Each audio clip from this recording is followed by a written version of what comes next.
জুমার দিনে দুটো সময় থাকে। এই সময় আপনি যে দোয়াই করবেন আল্লাহ কবুল করবেন ইনশাআল্লাহ, যদি আপনার আকীদার মধ্যে শিরক না থাকে, আমলে বেদাত না থাকে এবং রিজিকটা হালাল হয়।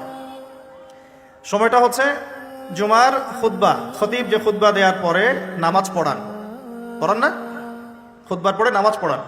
খুতবা শুরু হওয়া থেকে নামাজ শেষ হওয়ার এই যে মধ্যবর্তী সময়, এই সময় দোয়া কবুল হয়। আজকে আমরা কয়জন দোয়া করেছি?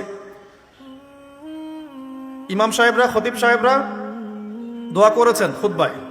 জনগণ আমরা আরবি সম্পর্কে এতটাই অজ্ঞ যে যখন ইমাম দোয়া করেন ওইটা যে দোয়া, এই দোয়ার সাথে আমিন বলতে হবে এটাও আমাদের জানা থাকে।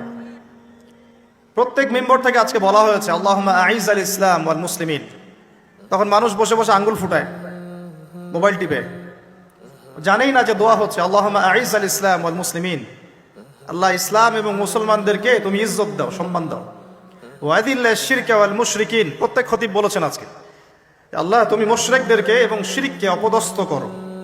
ওয়াদাম্মির আ'দা আদ-দ্বীন, তোমার দিনের যত শত্রু আছে আল্লাহ তাদেরকে ধ্বংস করে দাও। ওয়ানসুর ইবাদাকাল মুমিনিন, আল্লাহ তোমার মুমিন বান্দাদেরকে তুমি সাহায্য করো। এগুলো কি দোয়া না? দোয়া না। আরেকটা সময় জুমার দিনে আসরের ওয়াক্তের পর থেকে মাগরিব পর্যন্ত, আসরের ওয়াক্তের পর থেকে মাগরিব পর্যন্ত এই সময়টুকুর মধ্যে দোয়া কবুল হয়। আজকে কয়জন দোয়া করেছি? দোয়া হবে নিজের জন্যে, নিজের পরিবারের জন্যে, নিজের আত্মীয় স্বজনদের জন্যে, নিজের রিজিকের জন্যে, ব্যবসার জন্যে এবং উম্মতে মুহাম্মাদির জন্য। আজকের আলোচনার বিষয় দোয়া নয়, কিন্তু দোয়া একটা খুব গুরুত্বপূর্ণ বিষয়। কোনো কোনো ক্ষেত্রে মুসলিমদের কাছে এই দোয়ার অস্ত্র ছাড়া এখন আর কোনো অস্ত্র বাকি নাই।